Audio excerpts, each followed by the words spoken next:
வாழ்க வையகம், வாழ்க வையகம், வாழ்க வளமுடன். குரு வாழ்க, குருவே துணை. தியானமே யோகம், யோகமே ஞானம். தமிழ் ஆனந்த யோகம் வாழ்க வளமுடன். தமிழ் ஆனந்த யோகத்தின் இன்றைய சிந்தனை துளி, மனசுக்கு இன்பம் வேணுமா? உலகப் பொருள்களில் உள்ள எந்த பொருளும் மனதுக்கு வேண்டியதில்லை. அது உடலுக்கு வேண்டும். அதற்காக அதனோடு உறவு கொள்கிறது. இந்த நிலைமைக்கு ஒரு ஆசிரியருடைய மனம் வந்துவிட்டால் அப்பொழுதுதான் அவர் ஞான ஆசிரியர். அப்படிப்பட்ட ஞான ஆசிரியர் இப்பொழுது இந்த உலகத்தில் ஒருவரை கூட மகரிஷி அவர்கள் பார்க்கவில்லை என்கிறார். அந்த அளவிற்கு வரவில்லை என்று சொன்னாலும் நாம் அதன் அடிப்படை தத்துவங்களை தெரிந்து கொண்டால்தான் இதை சமுதாயத்தில் இருக்கக்கூடிய மக்களுக்கு சொல்ல முடியும். இவற்றையெல்லாம் தெரிந்து கொண்டால் ஆசிரியராக ஆகிவிடலாம் என்பதற்காக இல்லை. இதை தெரிந்து கொண்டால் உடலுக்கு தேவையானதை எந்த அளவில் நிறுத்த வேண்டுமோ அந்த அளவில் நிறுத்துவதற்கு மனதுக்கு பக்குவம் வந்துவிடும். உடலுக்கு தேவையான பொருட்களை மட்டும் உடலுக்கு கொடுத்துவிட்டு அதோடு நிறுத்தக்கூடிய மனப்பக்குவம் யாருக்கு வந்திருக்கிறதோ அவருக்கு ஒரு துளி அளவு கூட நோய் கிடையாது. அவர் ஆரோக்கியமாக, ஆனந்தமாக, மகிழ்ச்சியாக இருப்பார். எனவே உடலுக்கு தேவையற்றதை நிறுத்தாது தான் அனைத்து நோய்களுக்கும் காரணம் என்பதுதான் இன்றைய சமுதாயத்திற்கு உணர்த்த வேண்டி இருக்கிறது. மகரிஷி அவர்கள் 5 அளவு முறை என சொல்லிவிட்டார். அதை விளக்கியவுடன் நாம் அதனை விளங்கிக் கொண்டு நடைமுறைப்படுத்தி விட்டோமா என்றால் இல்லை. பவர் பாயிண்ட் ஸ்லைடுகளில் காண்பித்து அனைவரும் 5 அளவு முறையோடு இருக்க வேண்டும், உணவு, உறக்கம், உழைப்பு, உடலுறவு, எண்ணம் என கூறிவிட்டால் அனைவருக்கும் கேட்டுவிட்டு நாளை முதல் 5 அளவு முறையோடு மன்றத்திற்கு வருகிறோம் என்று கூறுவதில்லை. அப்படி ஒரு நிபந்தனை விதித்தால் யாரும் மன்றத்திற்கு வரவே மாட்டார்கள். இதை நாம் உணர்த்தாமல், உணரக்கூடிய அளவுக்கு சொல்லாமல் நடைமுறைக்கு கொண்டு வர முடியாது. உடலின் தேவை வேறு, மனதின் தேவை வேறு என்று பிரித்து பார்க்க வேண்டும். மனதின் மூலமாக இந்த உடலின் தேவையை பூர்த்தி செய்தவுடன் உடலின் தேவையை பூர்த்தி செய்த இடத்தில் நாம் ஒரு உணர்வை உணர்கிறோம். அங்கே இந்த மனம் என்ன செய்கின்றதெனில் ஒரு உறவு கொள்கிறது. அந்த உறவுக்கு பெயர்தான் இன்பம். மனம் உறவு கொள்ள வேண்டிய, நாடுகிற ஓர் உணர்வுதான் இன்பம். மனசுக்கு இன்பம் வேணுமா? இன்பம் வேண்டும். அப்படியெனில் இன்பத்தோடு உறவு கொண்டு இன்பமாக இருக்க வேண்டியதுதானே. இன்பமாக இருக்க முடியவில்லை என்று புலம்பும் சமுதாயமாக இருக்கிறது. இன்பம் என்பது உங்களுக்குள்ளாக, நமக்குள்ளாக அளப்பரிய அளவில் இருக்கிறது. அதனோடு இந்த மனம் உறவு கொள்ள வேண்டியதுதானே. அதனுடன் உறவு கொள்ள முடியாத நிலை என்பது என்னவெனில், இந்த இயற்கை துன்பம் இருக்கும் பொழுது இன்பம் என்ற உணர்வை உணர முடியாது. ஆகவே இன்பத்தை உணர்வதற்கு எது தடையாக இருக்கிறது? துன்பமே தடையாக உள்ளது. இயற்கை துன்பமே தடையாகிறது. இதுவே இயற்கை விதி. இறைஞான ஆசிரியர் நன்மணி ஐயா அவர்களுக்கு நன்றிகள். வாழ்க வளமுடன் ஐயா.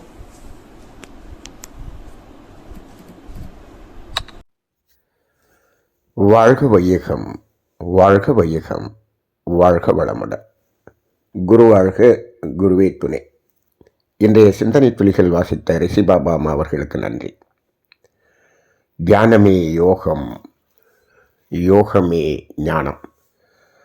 தமிழ் ஆனந்த யோகம் வாழ்க வளமுடன். இன்றைய சிந்தனை தலைப்பு, மனதிற்கு இன்பம் வேண்டுமா? இது ஒரு வித்தியாசமான ஒரு கேள்வி. ஆனால் இது என்ன கேள்வி என்றுதான் நமக்கு தோன்றும். இது மனதிடம் போய் இன்பம் வேண்டுமா என்று கேட்டால் அதைத்தானே தேடிக்கொண்டிருக்கிறது. எல்லா மனமும் இந்த உலகம் முழுவதும் தேடிக்கொண்டிருக்கக்கூடியது இன்பம் தானே. ஆமாம், சரி. அதற்காக இந்த மனம் என்ன முயற்சி செய்தது? இன்பம் எது வேண்டும் என்றாலும் நாம் முயற்சி செய்துதானே பெற வேண்டும். ஆமாம், இப்பொழுது முயற்சி இல்லாமல் ஏதாவது பெற முடியுமா என்று கேட்டால், முயற்சி இல்லாமல் பெறக்கூடியது என்பது ஒன்றே ஒன்றுதான். என்ன என்று சொன்னால், அது இறை உணர்வு. சரி, இந்த இன்பம் என்பது எப்படி முயற்சி செய்து பெறுவது? இதற்காக மனம் ஏதாவது முயற்சி செய்கிறதா என்று நமது உலக வாழ்வியல் மனிதர்களை பார்த்தோம் என்று சொன்னால், முயற்சி செய்கிறது. எங்கே என்று பார்த்தால், இப்போது நாம் தேவைகள் 3 என்று நமது வாழ்க்கை தத்துவத்தில் பார்த்திருக்கிறோம் அல்லவா? அதற்கு நாம் என்ன பெயர் சொல்லியிருக்கிறோம்? இயற்கை துன்பங்கள் என்று சொல்லியிருக்கிறோம். சரி, இந்த இயற்கை துன்பங்கள் எதற்கு? இந்த இயற்கை துன்பம் என்பது மனதிற்கா உடலிற்கா என்று ஒரு கேள்வியை கேட்டு பாருங்கள். கண்டிப்பாக அது உடலுக்கு மட்டுமே. மகரிஷி கொடுத்திருக்கக்கூடிய அந்த தேவைகள் 3 என்ற இயற்கை துன்பங்கள் உடலுக்கு மட்டுமே. இப்போது அந்த மனதுக்கு அப்பொழுது அது துன்பமாக தெரிகிறதா என்று சொன்னால், தெரிகிறது. அது எப்படி தெரிகிறது? நேரடியாக மனதுக்கே துன்பமாக தெரிகிறதா என்றால் இல்லை. இந்த உடல் அது துன்பமாக உணர்கிறது. அந்த உணர்வதை மனதிடம் வெளிப்படுத்துகிறது. மனம் அதை உணர்கிறது. அப்போ அந்த இயற்கை துன்பம் என்று இருக்கக்கூடிய நிலையில் மனம் அனுபவிக்கக்கூடிய துன்பம் என்பது அது மனதினுடைய துன்பம் அல்ல, அது உடலினுடைய துன்பம். அப்போ உடலினுடைய துன்பம் இப்பொழுது அது உணர்ந்து மூளைக்கு வெளிப்படுத்துகிறது. வெளிப்படுத்தி இதற்கு நாம் ஏதாவது செய்ய வேண்டும் என்று இது முயற்சி செய்கிறது. எது முயற்சி செய்கிறது? இந்த மனம் முயற்சி செய்கிறது. இந்த இடத்தில் ஒரு வித்தியாசமான சிந்தனையை இன்று செய்து பார்ப்போம். என்ன என்று சொன்னால், அது உடலுக்குத்தானே துன்பம், அது உடலுக்குத்தானே தேவை. அது உடலே அதை சரி செய்து கொள்ளட்டும். அது இப்போது பசி என்று ஒரு உணர்வு வருகிறது. அது உடலுக்குத்தானே பசி.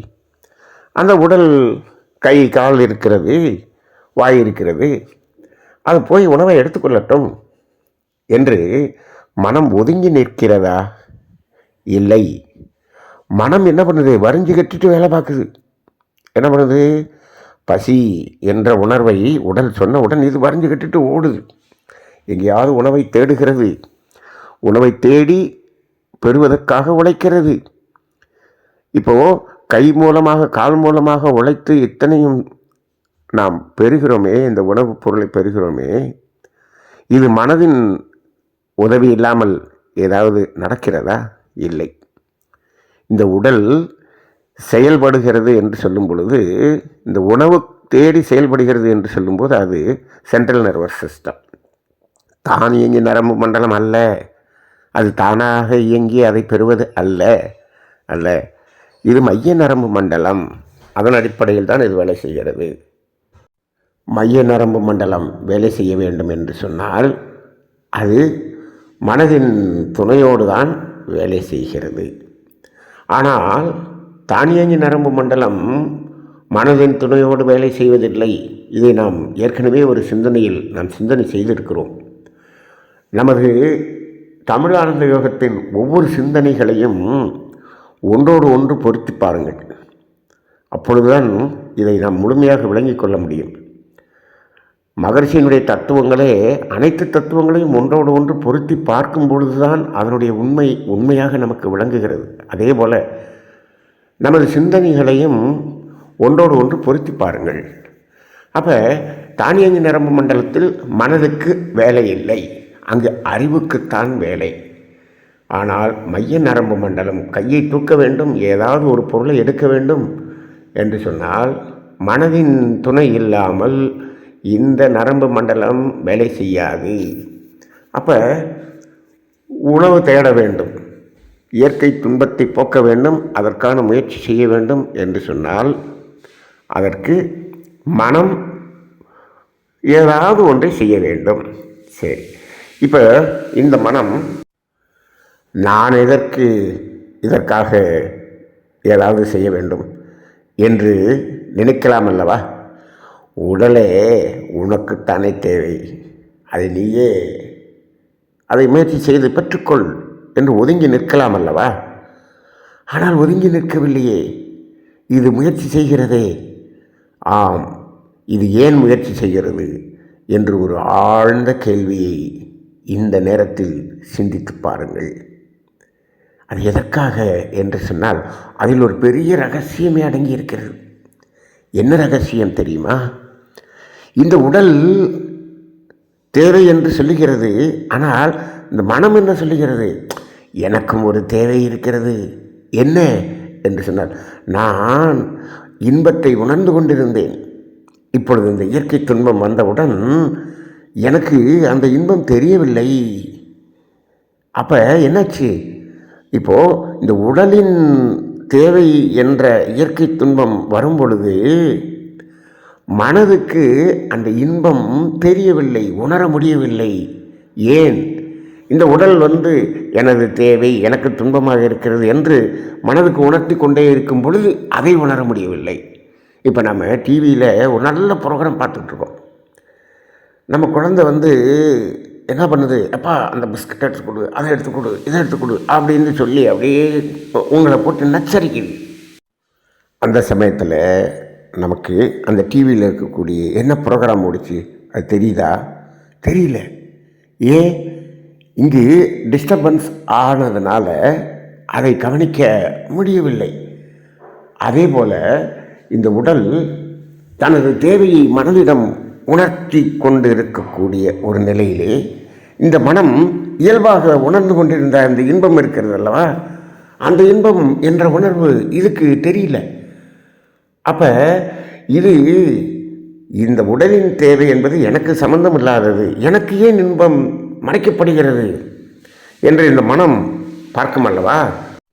அப்பொழுதுதான் இந்த மனம் என்ன முடிவு செய்கிறது என்று சொன்னால், முதலில் இப்போ நம்ம குழந்தைகிட்ட என்ன சொல்லுவோம்? இந்த பிஸ்கட்டை எடுத்து சாப்பிடு, கொஞ்சம் கம்முன்னு இரு அப்படின்னு சொல்லி அந்த பிஸ்கட்டை எடுத்து கொடுத்துட்டு நம்ம டிவி பார்க்குறோமா? அதே போல் இப்போ இந்த மனம் என்ன பண்ணுது? இந்த உடலின் தேவையை நம்ம நிறைவு செய்து விட்டால் அது என்னாகும்? அது அமைதியாக இருக்கும். அப்பொழுது நாம் இயல்பாக உணர்ந்து கொண்டிருந்த அந்த இன்பம் என்பது நமக்கு உணர்வாக தெரியும் என்று ஒரு முடிவுக்கு வருகிறது. அதனால் என்ன செய்கிறது என்று சொன்னால், இந்த உடலின் தேவைக்கு நாம் உதவி செய்து அதை நிறைவு செய்து கொடுப்போம் என்று அது என்ன பண்ணுகிறது? ஒரு முடிவு எடுக்கிறது. அப்போ இன்றைய சிந்தனையில் ஒரு உச்சகட்டமான ரகசியம் என்ன என்று சொன்னால், உடலின் தேவை என்பதற்கு மனம் எதற்காக இதில் ஈடுபட வேண்டும், எதற்காக இது உடலுக்கு உதவ வேண்டும் என்று கேட்டால், உடலுக்கு உதவ வேண்டும் என்ற ஒரு பெரிய பெருந்தன்மை என்பது மனதுக்கு அப்படியெல்லாம் ஒன்றும் கிடையாது. இருக்கலாம், இருக்குது. என்ன என்று சொன்னால், அதனுடைய மூலத்தை பார்த்தோம் அப்படின்னு சொன்னோம்னா உண்டு. எப்படி என்று சொன்னால், இந்த உடல் இருந்தால் தானே இந்த உயிர் உடலில் இருக்கும், இந்த உடலுக்குள்ளாக உயிர் இருந்தால் தானே மனம் என்பது வரும், அப்பொழுது தானே உணர முடியும். இந்த நிலைக்கு சிந்திப்பது என்பது ஒரு ஞானிகளின் அளவுக்கு சிந்திப்பது, அது ரொம்ப ஆழமாக சிந்திப்பது. இப்பொழுது நமது சிந்தனையெல்லாம் இன்றைக்கி உலக இயலில் துன்பத்தில் இருக்கக்கூடிய மக்களுக்காக கொடுக்கக்கூடிய சிந்தனை. இதை நம்ம பேசிக்காகவே சிந்திப்போம். ஆழமாக சிந்திப்பது இன்னும் அடுத்து ஆழமாக சிந்திக்கலாம்.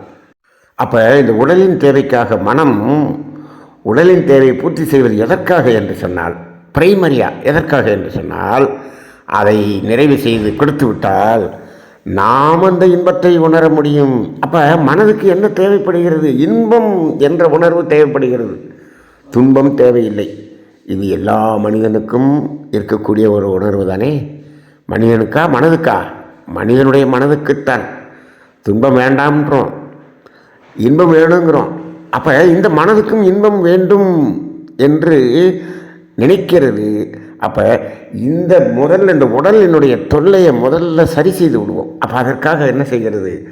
உணவு வேண்டுமா, உணவை தேடி ஓடுகிறது. உணவை எடுத்து அதை தூய்க்க செய்கிறது.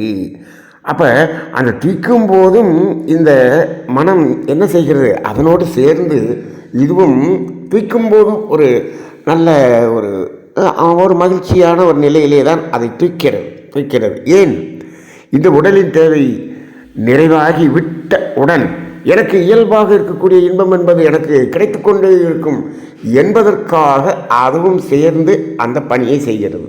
அது எந்த பணியாக இருந்தாலும் சரி, உடல் கழிவுகளின் உந்துவேகம் என்ற அடிப்படையில் நீ யூரின் போகணும் அப்படின்னு சொன்னாலும் சரி, இந்த மனம் முயற்சி செய்து யூரின் போகுது. ஏன், இதை முதல்ல போயிடுச்சுன்னு வச்சுக்க, அதுக்கப்புறம் நமக்கு இயல்பான இன்பம் கிடைக்கும். அப்போ இந்த மனம் அது தேடுவது என்ன என்று சொன்னால், அதற்கு எப்பொழுதும் இன்பம் இருந்து கொண்டே இருக்க வேண்டும். மனம் எப்பொழுதும் அமைதியாக இருந்து கொண்டிருக்க வேண்டும், இன்பமாக இருந்து கொண்டிருக்க வேண்டும், மகிழ்ச்சியாக இருந்து கொண்டிருக்க வேண்டும். இதுதான் மனதனுடைய ஒரு தேவை, அதனுடைய தேடுதல் என்பதே அதுதான். இதற்காகத்தான் அங்கு அது அந்த முயற்சியில் ஈடுபட்டது. சரி, இப்போ என்னாச்சு? அப்போ என்ன ஆகணும்? இந்த உடல் எனது தேவை நிறைவேறிவிட்டது என்று அதே மனதுக்கு சொல்லுகிறதல்லவா, உணர்த்துகிறதல்லவா. அப்போ உணர்த்தியுடன் என்ன பண்ணியிருக்கணும் இந்த மனம்? சரி, அதோடு நிறுத்திவிட்டு என்ன பண்ணியிருக்கணும்? இது இயல்பாக இன்பம் என்பதை உணர்ந்து கொண்டு அப்படியே ஆனந்தமாக மகிழ்ச்சியாக இருந்திருக்க வேண்டும் அல்லவா? ஆமாம். என்னாச்சு? இப்போ இந்த பையன் பிஸ்கட் வேணும்னு தொல்லை பண்ண என்ன பண்ணிட்டான் நம்ம ஆள், இவன் பையனுக்கு பிஸ்கட் எடுத்து கொடுக்குறேன்னு இவன் என்ன பண்ணுறான், அந்த பீரோவை திறக்கிறான். அங்கே பார்த்தோம்னா அவனுக்கு இவன் சாப்பிட்றதுக்கு ஒரு 4 அங்கே பதார்த்தங்கள் இருக்குது. இவன் அந்த பதார்த்தங்களை தான் எடுத்து வச்சுட்டு இவன் மிச்சர் காராட்சேவன் தட்டில் எடுத்து வச்சுட்டு இவன் சாப்பிட ஆரம்பிச்சிட்டான். இது என்ன ஆகிப்போச்சு, அங்கே ஏதோ ஒரு காரியத்துக்காக போனது, இவன் அதில் மயங்கி குழந்தைக்கு பிஸ்கட்டை கொடுத்துட்டு இவன் மிச்சரும் காராட்சேவன் எடுத்து வச்சு சாப்பிட்டுக்கிட்டு இருக்கிறான். அங்கே தான் என்னாச்சு, மயக்கம். இப்படித்தான் இந்த மனம் என்ன பண்ணுது, இந்த உடலின் தேவையை பூர்த்தி செய்து கொள்வதற்காக போனது. அது முடிஞ்ச இந்த உடம்பு சொல்லிடுச்சு எனக்கு போதும்னு சொல்லிடுச்சு. ஆனால் இது மயங்கி என்ன பண்ணுச்சு, அந்த உடலின் தேவையை பூர்த்தி செய்யும் போது ஒரு சுகம் கிடைச்சதல்லவா, அந்த சுகம் அதாவது தற்காலிக சுகம். அது தற்காலிக சுகம். ஆனால் அதிலிருந்து டிட்டாச் ஆகி விடுதலை பெற்று இந்த இன்பத்தை இது அனுபவிக்கிறது என்று சொன்னால் அது நிலைத்த சுகம், நீடித்த சுகம். ஆனால் இதை அனுபவிக்கும் போது இருக்கக்கூடியது என்னது, அது தற்காலிக சுகம். இப்போ அது என்னென்னா, எந்த பொருளை உடலோடு நாம் தூய்த்தாலும் தூய்க்கும்போது அதில் ஜீவகாந்தம் என்ற உயிராற்றலை செலவு செய்துதான் தூய்க்கிறோம். அப்போ அது செலவாகும்போது ஒரு தற்காலிகமான ஒரு இன்பம் ஒன்று கிடைக்கும். இது தற்காலிகம் மட்டுமே. உடலின் தேவையை நிறைவு செய்து கொள்ளும் போது கிடைக்கக்கூடிய இன்பம் தற்காலிகம் மட்டுமே. அப்போ இந்த மனம் என்ன பண்ணிடுச்சு, இதுதான் நம்ம தேடின இன்பம் இங்கேயே கிடைக்கும் போல் இருக்கே அப்படின்ட்டு என்ன பண்ணுது, அது நிலையான இன்பத்தை விட்டுட்டு இதை இன்னும் கொஞ்சம் சாப்பிட்டோம்னா இந்த இன்பம் கண்டினியூ ஆகல அப்படின்னு சொல்லி மயங்கிடுச்சு. இங்கே தாங்க இந்த மனசுக்கு மயக்கம்ங்கிறதே தொடங்குது. அப்போ இந்த இடத்தில் மயங்கிய அந்த மனம் இப்போது நம்ம என்ன பண்ணியிருக்கணும், நல்லா பாருங்கள். இந்த பசிக்கு உணவு தேவையில்லைவா, ரைட்டு. அது ருசி இல்லாத உணவாக இருந்தாலும் அது பசி என்பது என்ன ஆயிரும், சரியாயிரும், பூர்த்தி ஆகிவிடும். அது உள்ளே போய் எனர்ஜி கொடுத்துரும். இப்போ நம்ம என்ன பண்ணுறோம், அந்த ருசியான உணவை சாப்பிட்டு பழகணும் பார்த்தீங்களா, அந்த ருசி என்பதில் இந்த ஜீவகாந்தம் செலவாகி ஒரு இன்பம் வருகிறது அல்லவா. இதை மாதிரி சொல்லுவாங்க, என்ன சொல்லுவாங்க, ஐம்புலன்கள் மூலமாக ஜீவகாந்தம் அழிவதையே இன்பம் என மயக்கம்னு சொல்கிறாங்கல்ல. அப்போ அதைத்தான் இன்பம் என்று மயக்கம் சொல்கிறார். அப்போ அது இன்பம் இல்லைப்பா, அது ஒரு இன்பம் மாதிரி அப்படின்னு சொல்கிறாரு. அப்போ இன்பங்கிறது என்ன, இன்பங்கிறத அனுபவிக்கிறதுக்கு இந்த மனசுக்கு ஜீவகாந்தம் செலவாகுமா? இல்லை. உண்மையான நிலையான இன்பத்தை அனுபவிக்கும் பொழுது இந்த மனதுக்கு உயிராற்றல் என்ற ஜீவகாந்தம் செலவு இல்லை. அதுதான் நிலைத்த இன்பம். ஆனால் பொருளை தூக்கும்போது வரக்கூடிய இன்பம் உயிராற்றல் செலவு செய்து வரக்கூடிய இன்பம். அப்போ இந்த மனம் என்ன பண்ணிடுது, இதுலேயும் இன்பம் கிடைக்குதே அப்படின்னு என்ன பண்ணிச்சு, தேடுனதை இன்னும் கொஞ்சம் கூட்டுது. காராச்சி சாப்பிட்டீங்க, மிக்சர் சாப்பிட்டீங்க, ஆஹா நல்லா இருக்கு அப்படின்னு என்ன பண்ணுறீங்க, இன்னும் வேறு ஏதாவது இருக்கா, இன்னும் கொஞ்சம் காராட்சி இருக்கா, இன்னும் ஒரு ஏதாவது பதார்த்தம் இருக்கா அப்படின்னு அதிலேயே மயங்கி அதை எடுத்து அதன் மூலமாக இன்பத்தை நாடக்கூடிய ஒரு நிலையில் என்னாகிறது, இந்த உடல் போதும் என்று சொன்னாலும் இந்த மனம் தொடர்ந்து கொண்டிருக்கிறது. இதுதான் மயக்கம். இப்போது மகரிஷி சொல்லியிருக்காரு 5 அளவு முறை அப்படின்னு சொல்லியிருக்காரு. இப்போது உணவு, உறக்கம், உழைப்பு, உடல் உறவு, எண்ணம், இந்த 5 அளவு முறைங்கிறது என்ன சொல்லியிருக்காரு, இது அலட்சியப்படுத்தக்கூடாதுன்னு சொல்லியிருக்காரு. அது வேணும்னு சொல்லியிருக்காரு. ஏன், அது உடலின் தேவை. அப்போ அது பூர்த்தி செய்துதான் ஆக வேண்டும் அப்படின்னு சொல்லிட்டார். சரி, ஆனால் அளவு மீறக்கூடாது என்று சொல்லியிருக்காரே, ஏன், அப்போ அந்த தேவை நிறைவேற ஒன்று நிற்கணும், முறை மாறவும் கூடாது அப்படின்னு சொல்லியிருக்காரு. அப்போ என்னென்னா, இந்த மனம் இதில் ஈடுபட வேண்டும். அது உடலின் தேவை நிறைவேறிய உடன் என்ன ஆகணும், அதில் நிற்கணும், அளவை மீறக்கூடாது.